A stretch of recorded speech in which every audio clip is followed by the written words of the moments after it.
Part 2 দেখার আগে কিন্তু তোমরা পার্ট 1টা দেখে নাও, তবেই ভালো করে বুঝতে পারবে। ব্রিদিং আর্টে কিন্তু 3 রকমের থাকার জায়গা আছে।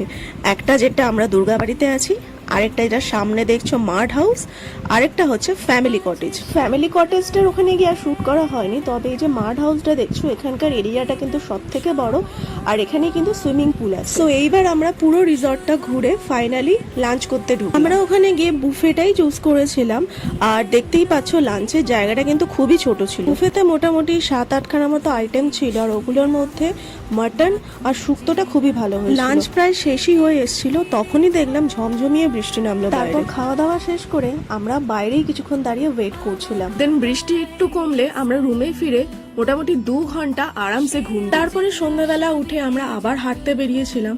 যত সন্ধে হচ্ছিল, যত রাত নেমে আসছিল, জায়গাটা আরো সুন্দর দেখতে লাগছিল এরকম লাইটিং এর জন্য। হাঁটতে হাঁটতে তারপরে আমরা সুইমিং পুলের কাছে একটু বসলাম। সুইমিং পুলটা কিন্তু খুবই ছোট। দেন আমরা আরো এদিক ওদিক ঘুরলাম, একটু ছবি তুললাম, একটু ভিডিওগ্রাফি করলাম। আমি এরকম একটু কেকও মারছিলাম। আর এই দেখো, এটা হচ্ছে দুর্গাবাড়ির আরেক দিকের হাতে আঁকা মা দুর্গার ছবি। আগের ভিডিওতে বলেছিলাম রুমের মধ্যে মা দুর্গার ছবিগুলো ভালো করে দেখাবো, তো দেখে নাও।